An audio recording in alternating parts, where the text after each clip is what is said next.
Hello friends, welcome to my channel Suji's ideas. ఈరోజు మీకు నేను వెజిటబుల్ బిర్యానీ చేసి చూపించాలనుకుంటున్నానండి. ముందుగా ఒక గ్లాస్ రైస్ తీసుకొని బాగా 2-3 సార్లు కడిగి వాటర్ వేసుకొని నానబెట్టుకోవాలండి. ఒక గ్లాస్ అంటే ఒక 1/4 కేజీ రైస్కి నేను కొలతలు చెప్తున్నానండి. ఇప్పుడు పలావ్ తయారు చేయడానికి కావాల్సిన పదార్థాలు ఏంటో చూద్దాము.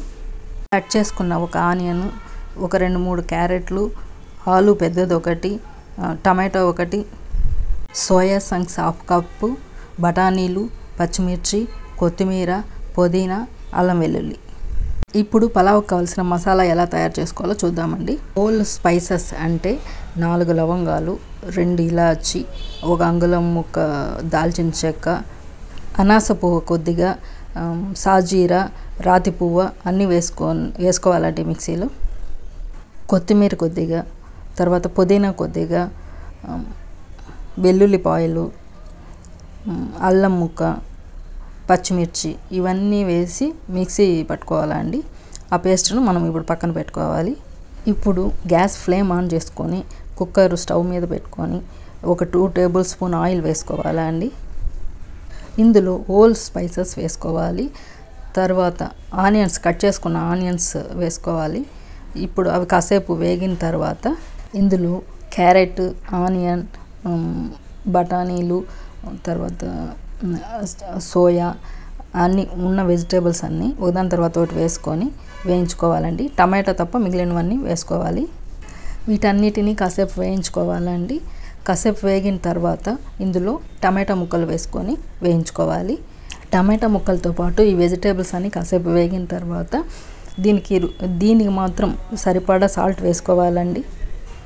ఈ వెజిటేబుల్స్ సరిపడా సాల్ట్ వేయకపోతే మళ్ళీ పలావ్లో కూడా వెజిటేబుల్స్ సప్పగా ఉంటాయి. కాబట్టి కంపల్సరీ ఈ వెజిటేబుల్స్కి సరిపడా సాల్ట్ వేసుకోవాలండి. తర్వాత మనం పేస్ట్ చేసుకున్న మసాలా వేసుకోవాలి. ఇందులో ఆ మసాలా వేసుకొని మిక్సీ జార్ కూడా కడిగేసి అందులో వేసేసుకొని మనము ఇప్పుడు అవి వేయించుకోవాలండి కాసేపు. అవి వేగిన తర్వాత రైస్, మనము నానబెట్టి ఉంచుకున్న రైస్ వేసుకోవాలండి. ఇందులో మనం 1 గ్లాస్ రైస్కి 2 గ్లాస్ వాటర్ వేసుకోవాలండి. నేను నార్మల్ రైసే, మసూరా రైసే వేసాను. ఇప్పుడు పలావ్కి సరిపడా సాల్ట్ వేసుకోవాలండి. ఇంత క్రితం జస్ట్ వెజిటబుల్స్కి మాత్రం వేసాను. కారం ఏం వేయమండి, జస్ట్ అప్పుడు వేసిన పచ్చిమిర్చి సరిపోతుంది. ఇక కుక్కర్ మూత పెట్టి 3 విజిల్లు వచ్చేదాకా ఉంచుకుంటే మనకు ఎంతో టేస్టీ అయిన పలావ్ రెడీ అయినట్లేనండి. ప్రెషర్ పోయాక ఓపెన్ చేసి సర్వింగ్ ప్లేట్లో సర్వ్ చేసుకుంటే ఎంతో టేస్టీ అయిన పలావ్ రెడీ అండి. ఇప్పుడు ఇందులో కావాల్సిన పెరుగు పచ్చడి ఎలా తయారు చేయాలో చూద్దామండి. ముందుగా కావాల్సిన పదార్థాలు: కట్ చేసుకున్న ఆనియన్, క్యారెట్ తురుము, కొత్తిమీర, పెరుగు. ముందుగా పెరుగులో ఆనియన్స్, తర్వాత అది క్యారెట్ తురుము, కొత్తిమీర కాస్త వేసుకొని సాల్ట్ కూడా వేసుకొని బాగా మిక్స్ చేసుకోవాలండి. బాగా నలుపుకుంటేనే ఆ ఫ్లేవరు టేస్ట్ వస్తుందండి. చేత్తో నలుపుకోవాలి. సాల్ట్ టేస్ట్ చూసుకొని సర్వింగ్ బౌల్లో సర్వ్ చేసుకుంటే పెరుగు పచ్చడి రెడీ. అంతేనండి. పలావ్లోకి పెరుగు పచ్చడి వేసుకొని తింటే చాలా టేస్టీగా ఉంటుందండి. ఇంకేం అవసరం లేదు. మీకు కావాలంటే సాలను, కుర్మా లేకుంటే ఏ కర్రీ అయినా వేసుకొని తినొచ్చండి. అంతేనండి, టేస్టీ అయిన వెజిటబుల్ పలావ్ రెడీ అండి.